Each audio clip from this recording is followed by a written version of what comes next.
I want to take a minute here and talk about some things that I think are very relevant to the history of robotics. I just wanted to make sure that in looking back in retrospect that there's been a lot of achievement. It kind of really all started, it was back in the year 2000.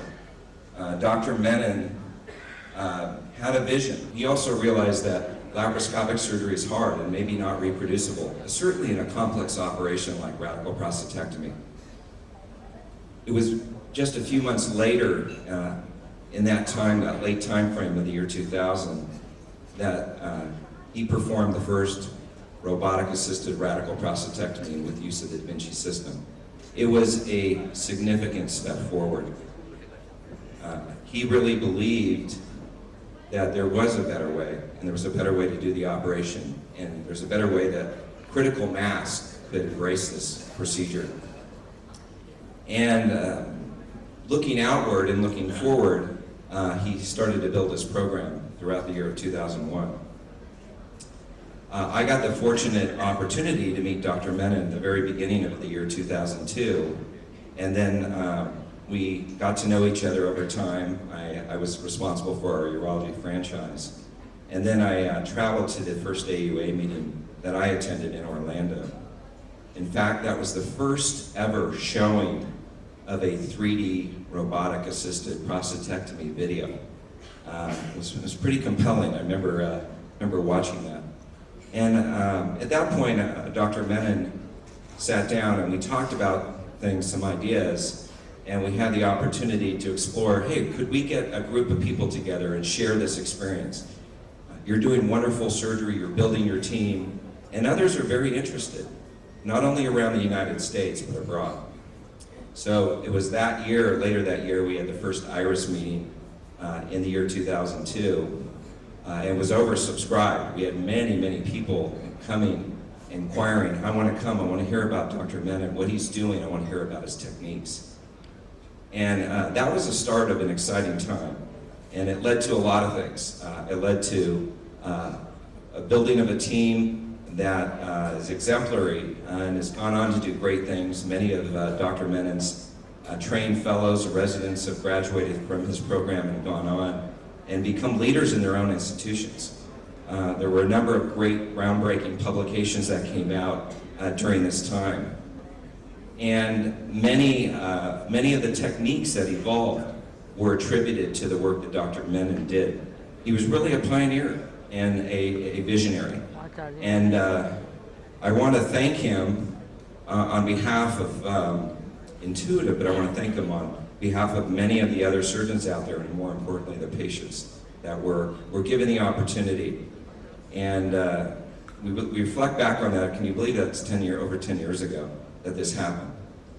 Thousands of surgeries later, ongoing refinement, and the ability to share ideas, concepts, and techniques with others around the world. So I want to thank Dr. Menon. I want him to come up here too. I see him. Please give him a round of applause. Dr. Menon, I've got a special award for you over here. It is a Lifetime Achievement Award. And it weighs a lot, so I want you to know I'll be responsible for bringing it back to Detroit for you. But,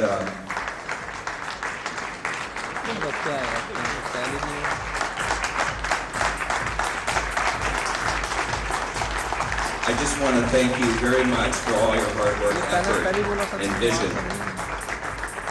And I'm going to turn the microphone over to you. Thank you, Ryan, and thank you, Raj, and thank you all. This was a great introduction, but I didn't like it one bit, because it was all in the past tense, you know. He was good, he did this in the past. And then it's a Lifetime Achievement Award. Am I dead? No. You talked about a host with a G. Is that what I've become? Should I change clothes? No. But truly, thank you very much, Ryan, for everything. I do remember sitting down and talking about the first IRIS. Fundamentally, I got into robotics because I am incorrigibly lazy. I tried doing laparoscopy, as Ryan said, and I was awful at it. My wife is a doctor, she's a radiologist. She saw me trying to work on it in the black box, and she said, you know, Mani, I've seen you struggle with many things in your life, starting first at BBS, second at BBS and all that.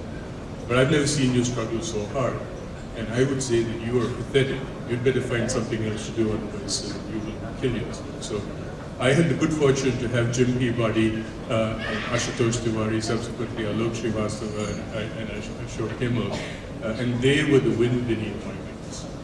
Without their support, without their unstinted support, it would have been impossible to have done this. And their support would have been great, and we wouldn't have gone anywhere without that. But we wouldn't have gone anywhere without the Vattikuti Foundation, without Lonnie Smith, without you, Jerry McNamara, and all that. This is a crazy idea. I went to Raj and I said, you want to do something on prostate cancer? I think we have a better way of doing surgery. He said, why do you say that? I said, I just think so. I said, I don't have a business plan. Would you be willing to support it? And he said, yes. And I said, what if it doesn't work? He said, well, I've invested a lot of money in other foolish ventures, and I'll just say that you're another foolish venture. But he had the faith and the trust that in me, Padma, you did too, so thank you all. And thank you all here. I started off saying that I regretted the past tense, but maybe Ryan is beside. Maybe this is the past tense. Maybe the future is all of you. I see urology as just being at the tip of the iceberg. We just happen to be the killer app that intuitive needed. But I see a vast future in general surgery. GYN is already the present. I see cardiac is coming along, vascular and ENT. So thank you all for being enthusiastic. Thank you, Judith. Thank you, Dave. Guys. A lot of Henry Fords here, well represented. Greg, we did the first pediatric case. I don't know what Jack's here. Alex, we went to our house together. And you were patient with us to watch me do this operation. And all of you from the Vattikuti Institutes, Medanta, KIMS, Manipal, the Apollo hospitals, and that's it, right? Yes. So, and thank you, KS. Take care.